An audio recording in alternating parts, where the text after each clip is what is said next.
quero te convidar para abrir a Bíblia comigo no Salmo 51.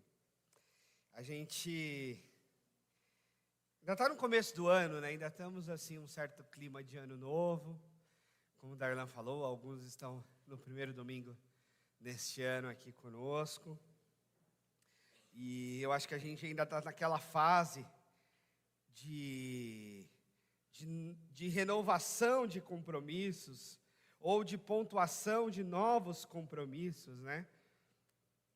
E é nessa toada que eu quero seguir, nessa coisa de renovar, nessa coisa daquilo que o Darlan falou, de colocar as coisas nos devidos lugares. Eu quero ler um dos salmos mais profundos da Escritura Sagrada, a meu ver, Salmo 51. Olha só o que diz o texto. É interessante a gente ler esse salmo, e eu vou aproveitar para dar um pouquinho de contexto para vocês. É interessante a gente saber, e a beleza de estudar a Escritura, é entender que a Escritura, ela não brota assim, no meio do nada. A gente pode achar que a Bíblia desceu do céu assim, prontinha, encapada, capa preta, para as mãos de alguém. E alguém só fez reproduzir para que ela chegasse até nós. Mas não é bem assim. Primeiro porque a Bíblia contém 66 livros. Aliás, o termo Bíblia vem de biblioteca. A palavra em si, Bíblia, é conjunto de livros. Então a Bíblia, de partida, já não é um livro só. Muito pelo contrário, são 66. 39 no Antigo Testamento e 26 no Novo Testamento. Esse já é um desafio. 27, aliás, no Novo Testamento. 27 no Novo e 39 no Antigo. E a outra coisa é que a Bíblia ela foi surgindo em resposta às realidades concretas da vida. Deus foi respondendo às pessoas em seus contextos de vida, levantando pessoas, profetas, autores, homens, mulheres, para escrever e contar histórias a partir das realidades vividas. Realidades boas e realidades péssimas, porque essa é uma outra característica da Bíblia. A Bíblia ela não vem a nós assim como um conto de fadas, onde tudo dá certo. Ou não vem para nós com ideias assim de personagens muito santos. Às vezes a gente lê uma biografia, não sei quem aí tem costume de ler, biografias eu gosto, mas há algumas biografias que são tão mentirosas, porque parece que o sujeito é assim, um anjo que caiu do céu por descuido. E aliás, alguém já disse que anjos que caem do céu, na verdade, se tornam demônios. Mas as biografias da Bíblia, elas são cheias de problemas. Problemas que todo mundo tem, que todas as famílias têm, que todas as biografias têm. E esse Salmo 51 é um salmo muito bonito, muito profundo, e escrito depois que o rei Davi havia cometido graves pecados, e é repreendido pelo profeta Natã. Ele escreve essa história em resposta diante dos pecados que ele cometeu e diante da repreensão do profeta. Então é com isso em mente, a gente vai voltar para essas histórias, para que esse salmo ganhe a densidade devida. E o salmo diz assim: tem misericórdia de mim, ó Deus, por teu amor. Por tua grande compaixão, apaga as minhas transgressões. Lava-me de toda a minha culpa e purifica-me do meu pecado. Pois eu mesmo reconheço as minhas transgressões e o meu pecado me persegue. Contra ti pequei e fiz o que tu reprovas, de modos que justa é tua sentença, e tens razão em me condenar. Sei que sou pecador desde que nasci. Sim, desde que me concebeu a minha mãe. Sei que desejas a verdade no íntimo, e no coração me ensinas a sabedoria. Purifica-me com isopo e ficarei puro. Lava-me, e mais branco do que a neve serei. Faz-me ouvir de novo o júbilo e a alegria, e os ossos que esmagaste exultarão. Esconde o rosto dos meus pecados e apaga todas as minhas iniquidades.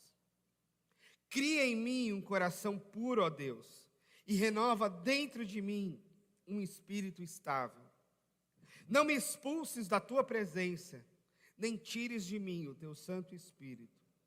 Devolve-me a alegria da tua salvação e sustenta-me com um espírito pronto a obedecer. Então ensinarei os teus caminhos aos transgressores, para que os pecadores se voltem para ti. Livra-me da culpa dos crimes de sangue, ó Deus, Deus da minha salvação, e a minha língua aclamará a tua justiça. Ó Senhor, dá palavra aos meus lábios, e a minha boca anunciará o teu louvor. Não te deleitas em sacrifícios, nem te agradas em holocaustos, senão eu os traria. Os sacrifícios que agradam a Deus são um espírito quebrantado, um coração quebrantado e contrito, ó Deus, não desprezarás. Por tua bondade, faze Sião prosperar, ergue os muros de Jerusalém. Então te agradará dos sacrifícios sinceros, das ofertas queimadas e dos holocaustos e novilhos que serão oferecidos sobre o teu altar. Vamos orar de novo? Pai, em nome de Jesus, nós estamos confiantes no teu Espírito Santo. Venha falar conosco nessa manhã. Amém. O que está acontecendo aqui? Está acontecendo aqui uma resposta e uma oração, uma confissão do rei Davi. E quem foi o rei Davi? São muitas definições possíveis. Uma delas é um homem segundo o coração de Deus. Seria uma definição correta. O rei Davi foi o homem segundo o coração de Deus. Uma outra definição correta é que o rei Davi foi quem intentou, não construiu, mas quis construir o templo do Senhor Deus em Jerusalém. Davi também pode ser reconhecido como o principal rei de Israel. Aliás, o Estado moderno de Israel tem a chamada estrela de Davi na sua bandeira.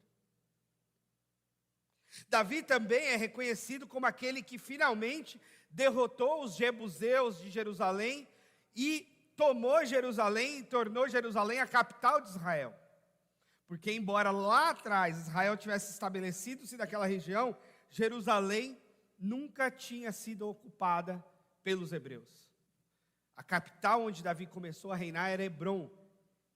E para unificar o país, Davi entendeu que Jerusalém era a cidade mais estratégica, que estava no centro do país para que fosse a capital e não houvesse divisão entre norte e sul, já que Hebrom estava ao sul, em Judá.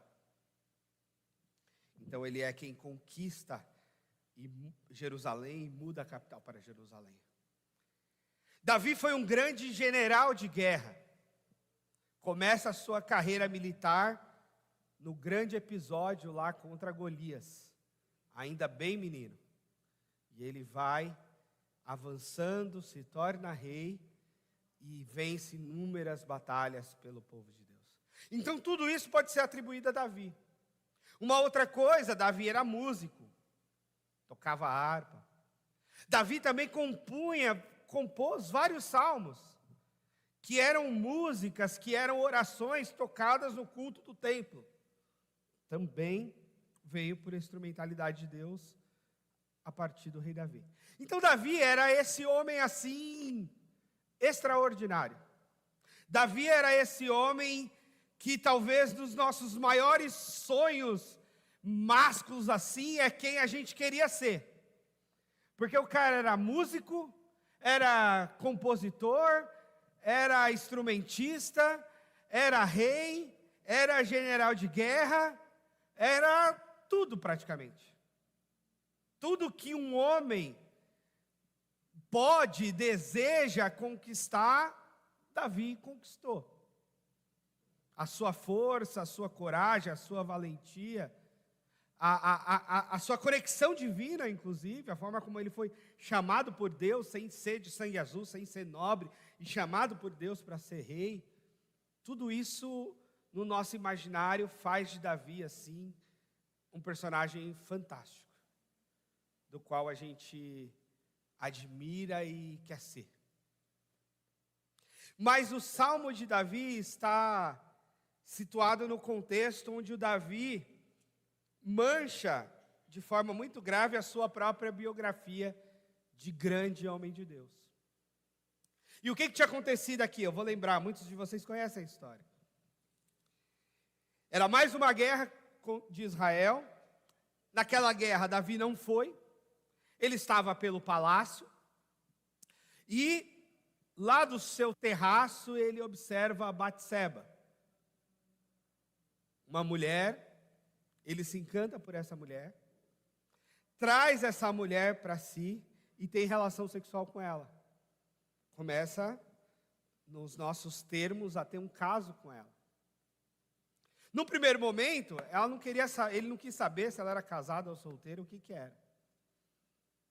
Mas ela era casada.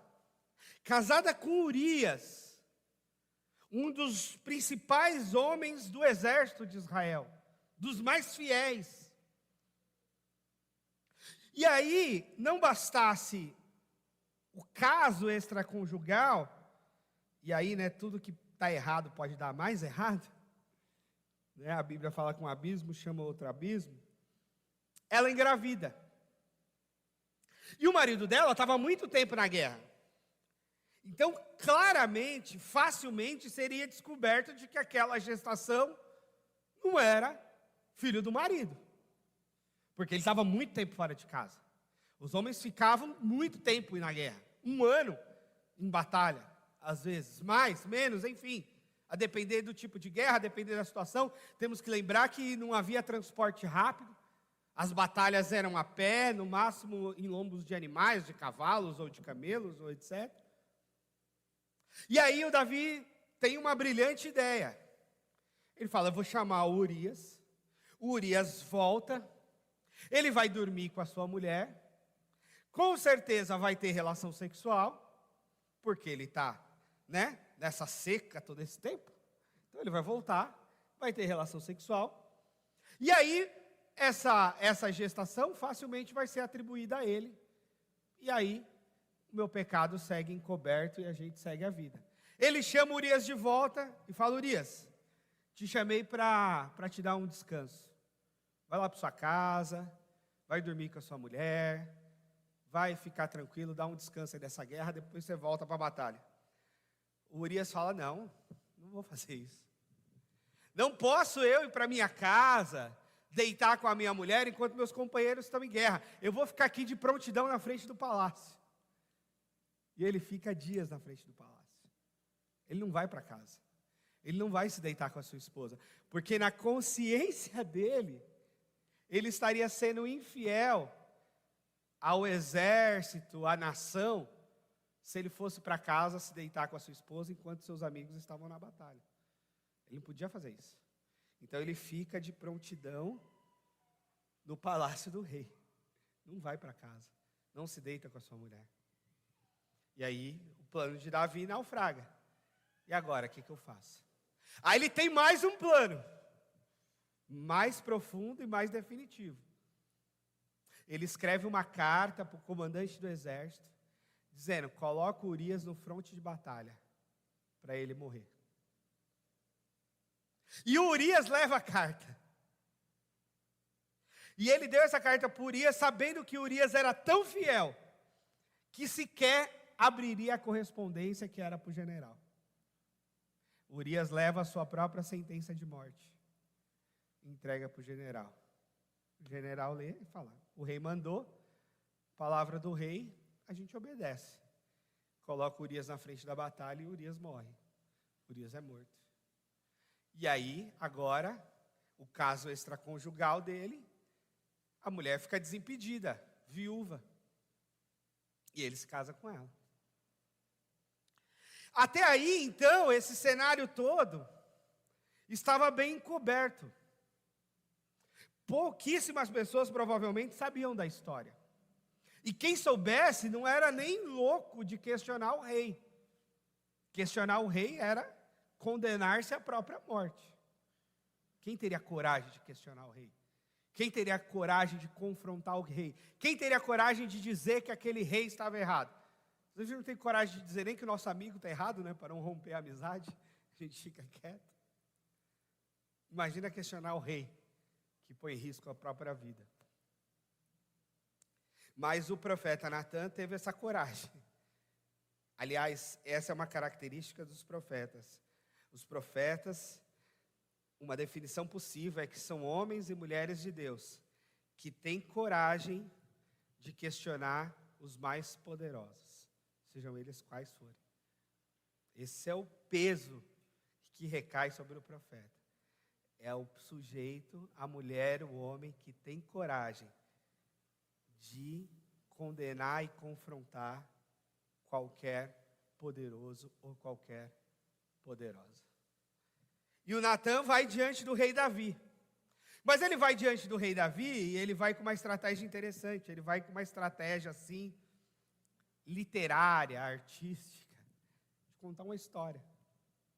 E o Natan vai diante do rei Davi e fala, ô Davi, pede uma audiência com o rei. E fala, rei, eu quero uma audiência com o senhor que eu tenho uma história para te contar. E a história é a seguinte, havia um homem muito pobre. E esse homem muito pobre, ele tinha só uma ovelhinha. E essa ovelhinha, ele cuidava dela como se fosse a própria vida dele. Porque a vida dele era ele e ela. Então ele cuidava dela e ela era tudo para ele. E havia também nesse mesmo lugar um homem muito rico, que tinha muitas ovelhas, e que podia ter mais ovelhas, tantas quais ele quisesse, porque ele era muito rico, muito poderoso, e podia ter tudo que ele quisesse. Mas aí esse homem recebe uma visita na sua casa, ele quer dar um banquete, e ao invés de pegar de qualquer outra ovelha, de qualquer outro lugar, ele vai na casa desse homem pobre, e pega essa única ovelhinha e mata, para dar o banquete, para se deliciar, para se dar o prazer disso. O que esse homem merece? O rei prontamente responde, merece a morte. Isso é uma injustiça. Um homem que tem tudo, não pode tirar do outro que só tem uma coisa importante. Merece a morte, rei Davi? Merece a morte. E o profeta Natan diz, esse homem é você, Davi. Então é você que merece a morte. Agora, veja aí o que você vai fazer. Vai se matar? Vai se condenar? Vai fazer o quê? E aí tem, mais uma vez, Davi tem algumas escolhas. E aí talvez isso faz de Davi o grande Davi. Não os pecados, mas o que ele faz depois do pecado, que ele pode matar o profeta e tentar encerrar essa história ali mesmo e manter o pecado encoberto de alguma forma, ou ele pode se arrepender e considerar que a repreensão do profeta não é uma maldição e sim uma bênção. E aliás, um bonito provérbio, que é duro de ser vivido, mas que é bonito e importante, é que diz assim, repreenda o tolo, o sábio, e ele te amará. Repreenda o tolo, e ele te odiará. Repreenda o sábio, e ele te amará. O sábio agradece a repreensão, ele fala, muito obrigado. Você está me ajudando a me corrigir. Você está me ajudando a que eu acerte, a que eu erre menos. Mas quando você repreende o tolo, ele te odeia. Porque ele acha que sempre está certo. Ele acha que não precisa de repreensão.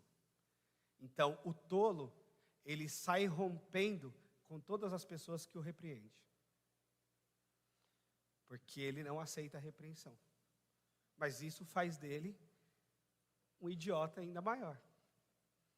E o sábio recebe a repreensão e agradece. E ama quem o repreendeu. E o Davi acolhe a repreensão e vai agora para a oração, para o jejum, para a confissão, para a entrega, e nasce o Salmo 51. É exatamente nesta hora que nasce o Salmo 51. É muito grave o que o Davi fez, lógico que é muito grave. Porque é um pecado de adultério, em primeiro lugar, com uma mulher que nem sabe se queria ou se não queria, mas ela não tinha nem poder de dizer não para o rei. Então poderia incorrer nos nossos olhares de hoje até num caso de estupro, quem sabe.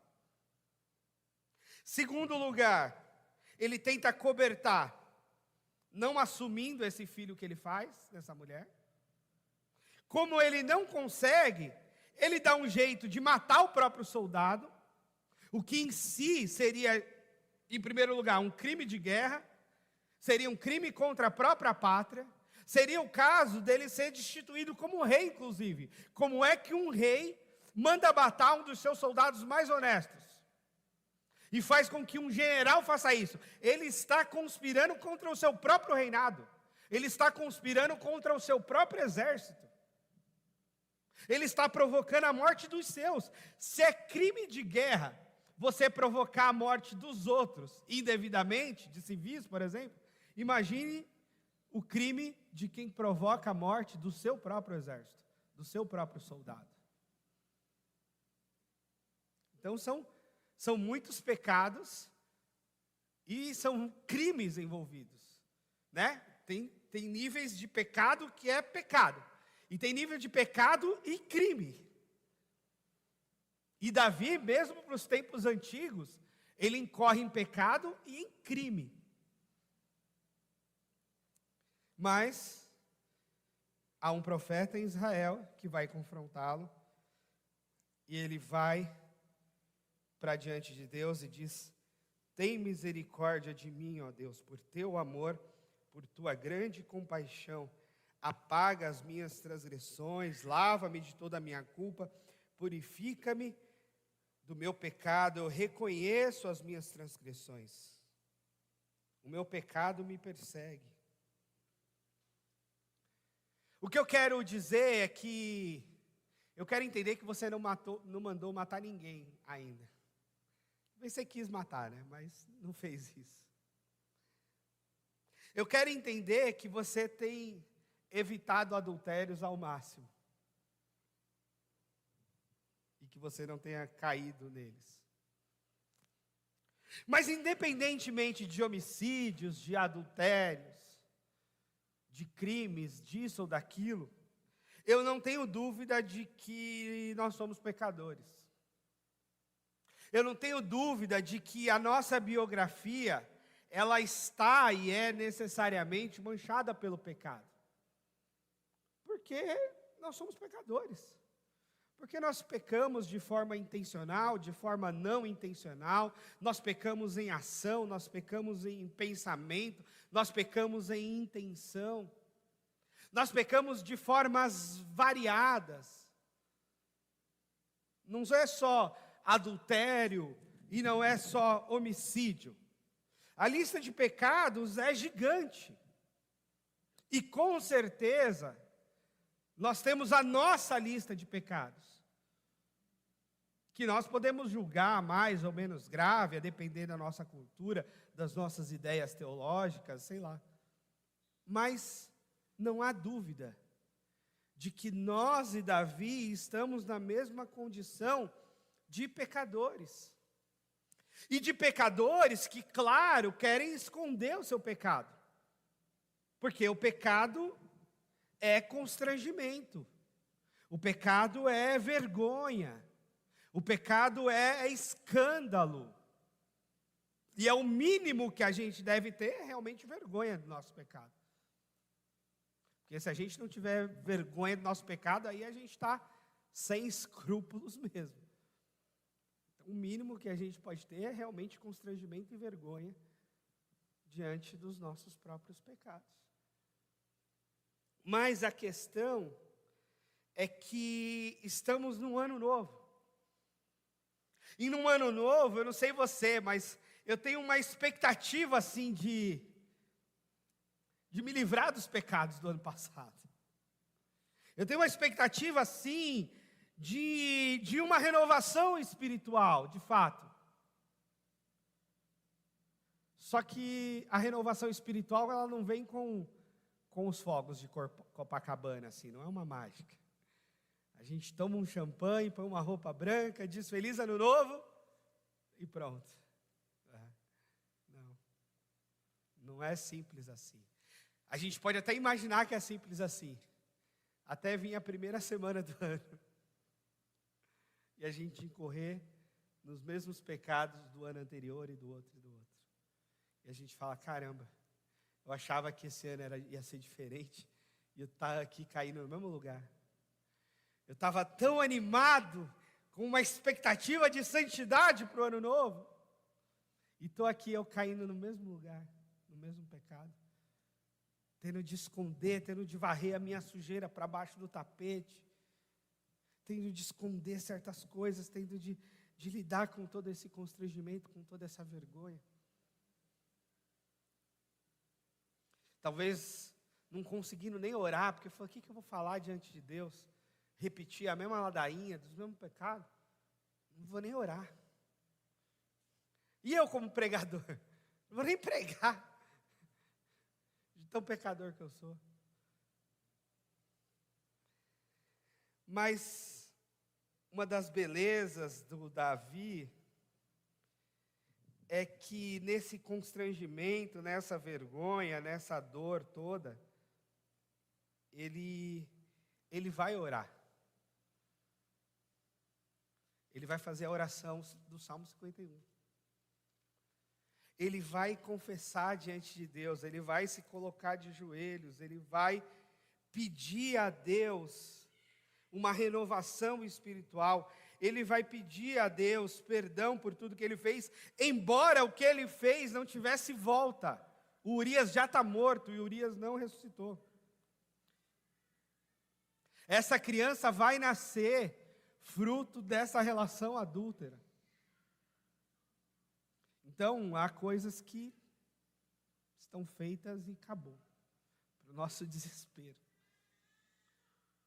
Mas sim, a gente pode e deve levantar a mão e dizer assim, eu pequei, eu estou errado, eu fiz o que é mal aos olhos do Senhor, eu fui contra Deus, eu fui contra os meus princípios, eu fui contra a minha família, eu fui contra a minha igreja, eu fui contra as pessoas que me amam, eu fiz errado e eu me arrependo. Talvez um teólogo disse que a raiz de todo pecado é a soberba. Porque a soberba, ela te afunda num lugar onde não há perdão. Porque você não vai pedir perdão. E se você não pedir perdão, você nunca vai ser perdoado. Então a soberba, o sentimento de estar sempre certo, te afunda em cada vez mais pecado. Porque você não faz o caminho de volta. Você só vai. E aí você vai em frente no seu erro. E isso te leva para um buraco cada vez maior. E talvez isso faça do Davi um homem segundo o coração de Deus. Porque a soberba não era um sentimento dele. Embora criminoso que ele fez, embora homicida que ele foi, embora adúltero que ele foi, ele não foi soberbo. ele fez o caminho de volta. Quando o profeta lhe chamou a atenção, ele falou: é verdade, eu sou rei, eu sou um homem segundo o coração de Deus, eu sou um grande general, eu sou um grande compositor, eu sou um grande músico, mas eu pequei. Eu fiz algo muito feio, muito grave, muito vergonhoso, e eu preciso do perdão de Deus. Não é Deus que precisa de mim, não é Deus que precisa dos meus dons, sou eu que preciso dele. Eu preciso de Deus. Eu preciso dos pecados do Senhor. Eu preciso de uma renovação espiritual. Eu preciso disso na minha vida. E quer saber? Ele diz, a chave da coisa toda é no final do Salmo, quando ele diz assim: olha, se o Senhor gostasse de holocaustos e sacrifícios, eu ofereceria. Mas eu sei que não é isso que o Senhor quer de mim. O Senhor não quer que eu faça holocaustos e sacrifícios. Ele era rei. Ele tinha quantas ovelhas, quanto gado, quantos animais, quanto dinheiro ele podia chegar no altar de Deus e dar. Podia queimar 100 cabeças de boi, podia queimar 200 ovelhas, podia dar oferta em ouro, em prata, entregar tudo isso. Mas ele reconhece, ele fala assim: mas não é isso que Deus quer de mim. Eu sei que é. Eu sei que o que Deus quer de mim é um espírito quebrantado e um coração contrito. Isso não desprezarás, ó Deus. No versículo 17. O Senhor quer a minha contrição. O Senhor quer o meu quebrantamento. O Senhor quer o meu reconhecimento de que eu pequei. E eu preciso fazer esse caminho de volta. Pedir o perdão de Deus e lidar com as consequências humanas aqui da terra. As consequências humanas foi que ele teve problemas familiares muito graves com seus filhos. As consequências humanas é que ele não pôde construir o tão sonhado templo de Jerusalém. Quem construiu foi Salomão, seu filho. Aliás, Salomão, filho com essa mulher, com a Batseba. As consequências foi que esse filho, esse primeiro filho com Batseba, desse adultério, morreu, ainda bebê. Tudo isso foram as consequências que ele teve que lidar. E muitas vezes, a depender do nosso pecado, depender se o pecado ultrapassar a fase do pecado e virar crime, a gente vai ter que lidar com as consequências, né? Penso sempre isso. Se a gente foi corajoso o suficiente para pecar, a gente tem que ser corajoso o suficiente para assumir as consequências dele.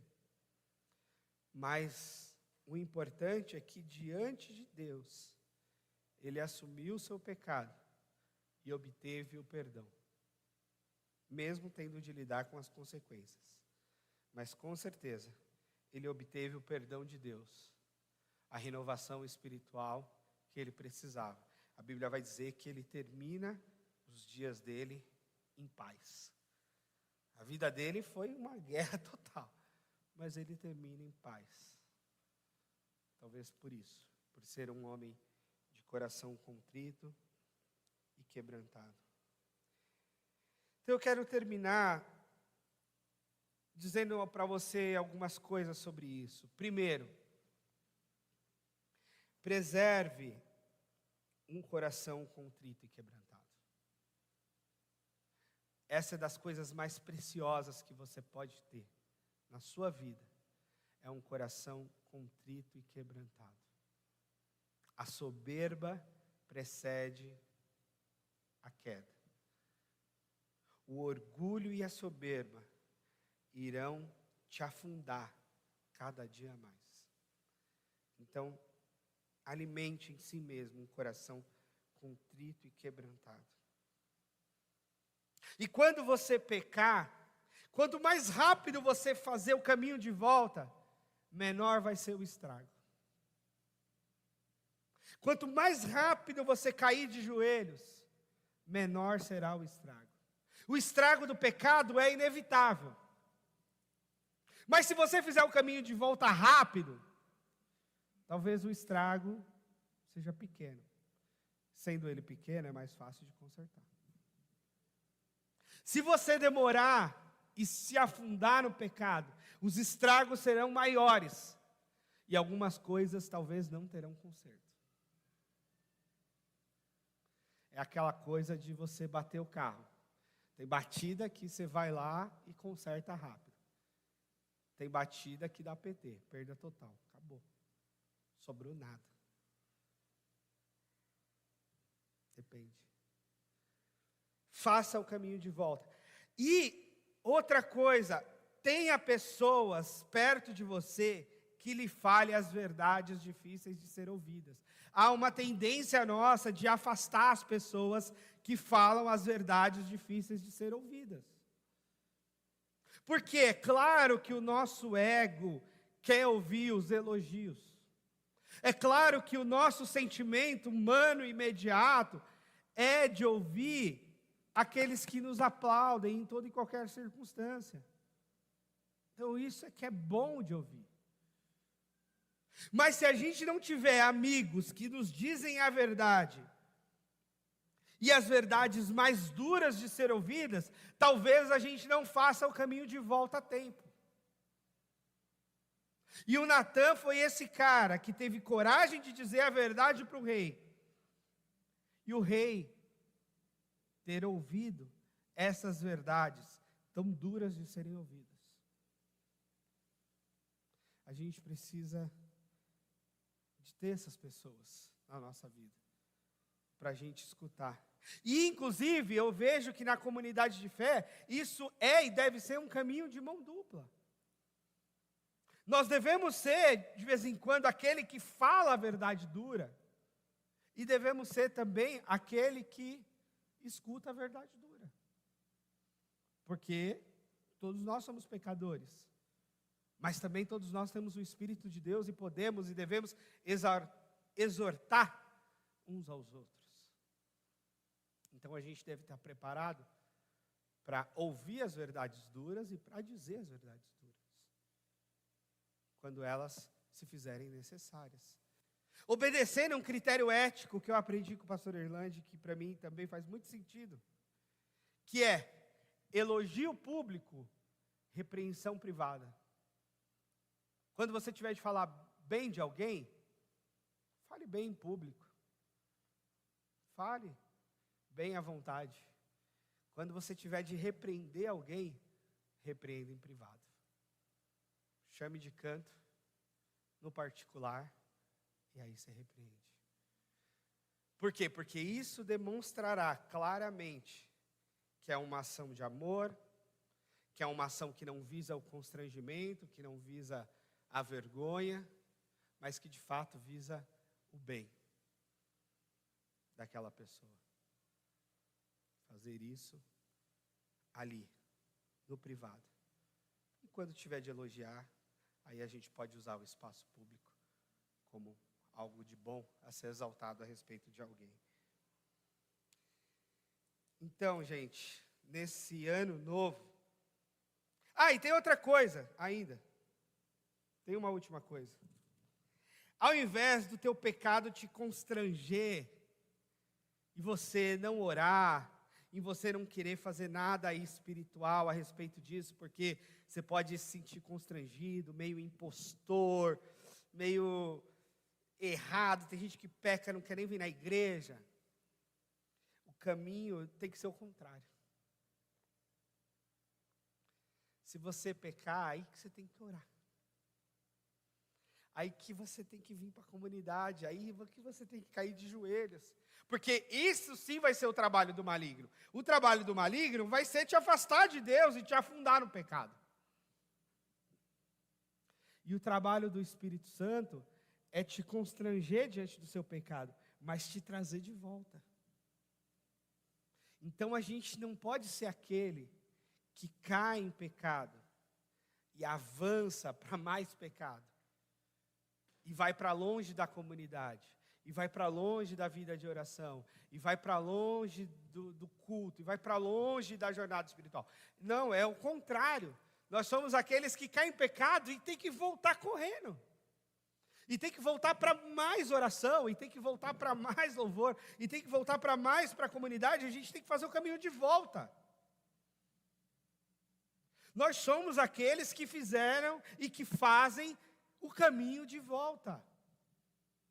O que nos difere aqui de dentro com os pecadores lá de fora é que nós estamos fazendo o caminho de volta.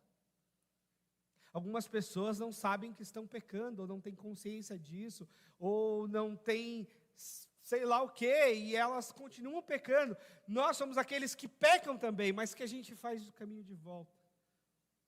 Que a gente se arrepende, que a gente vem pedir perdão, que a gente vem cair de joelhos. Nós somos aqueles que fazem o caminho de volta. O Davi fez o caminho de volta. Nós temos de ensinar os nossos filhos a fazer o caminho de volta. Nós temos que fazer o caminho de volta. Esse é o Evangelho. O Evangelho são a boa notícia de que o caminho de volta está aberto. Qual é a boa notícia do Evangelho? Arrependam-se e creiam no Evangelho. E o que é crer no Evangelho? É fazer o caminho de volta para Deus. A boa notícia do Evangelho é: o caminho está aberto de volta. A estrada não está bloqueada. Deus não está de mal da gente por conta do nosso pecado. Deus já nos perdoou por meio da cruz de Cristo Jesus. Pelos méritos e pelo sangue de Jesus Cristo, o caminho de volta está aberto. A estrada está pavimentada para a gente voltar. A gente não precisa achar que não tem salvação mais para a gente, que para a gente não tem jeito, que a gente é pecador mesmo, e que a gente vai acabar com a nossa vida, e vai acabar com a vida dos outros, que a gente vai acabar com o nosso casamento, que a gente vai acabar com a vida dos nossos filhos, que a gente vai explodir o mundo, porque a gente só sabe pecar. Não. A boa notícia do Evangelho faz o caminho de volta. Você não precisa se explodir no pecado, você não precisa se matar no pecado, você não precisa morrer no pecado. Faz o caminho de volta. A cruz de Cristo pavimentou a estrada para a gente voltar. O Espírito Santo está chamando a gente para voltar.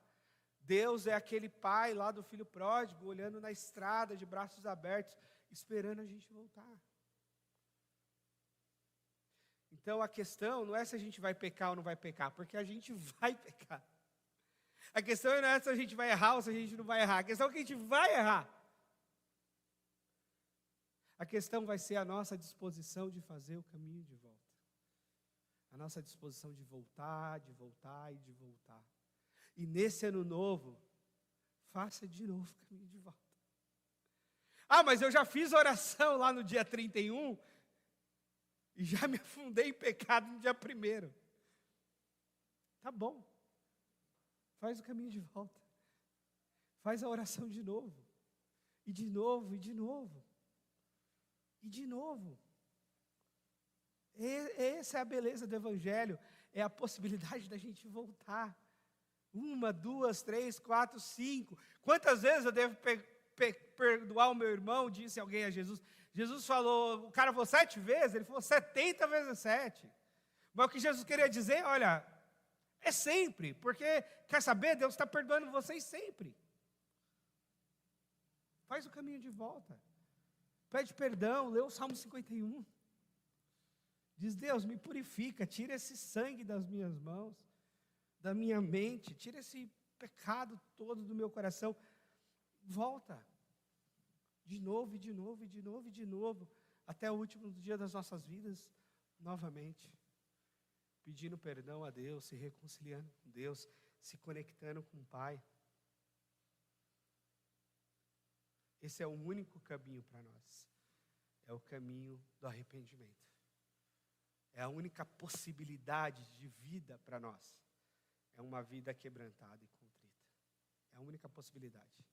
Porque a alternativa a isso vai ser a soberba, vai ser a presunção, vai ser o orgulho. E tudo isso vai nos colocar longe de Deus.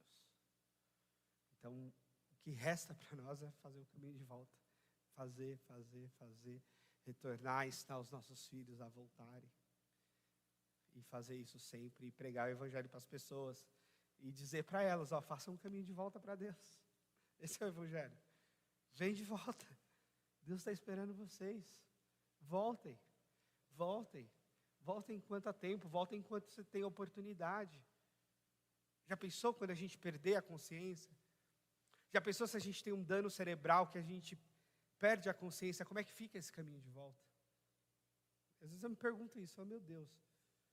Como é que é isso para uma pessoa que saiu do eixo total? Como é que ela volta? Com uma consciência, com uma doença mental grave, com uma doença neurológica grave? Não sei. Não sei responder isso. Mas eu sei que a gente está aqui, saudável, consciente, inteligentes, podendo fazer esse caminho de volta. Basta uma oração, basta uma confissão, basta um dobrar de joelhos, basta um coração arrependido, e a gente faz o caminho de volta. E Deus nos acolhe e nos abraça, como filhos amados, que voltem. Porque aqui, quem é pai e quem é mãe, quem de nós, o nosso filho, fala assim, ai, perdão papai, desculpa, a gente vai dizer, não desculpa. A gente está vendo, está teimando, está fazendo, está aprontando. Mas quando ele fala, desculpa papai, não tem jeito. O que a gente faz? A gente abraça, a gente beija, né? A gente abraça e beija antes de pedir a desculpa. Imagina quando eles pedem. Então é isso que Deus está esperando. O nosso pedido de desculpa, o nosso pedido de perdão, o nosso desejo da reconciliação para fazer esse caminho de volta. Amém?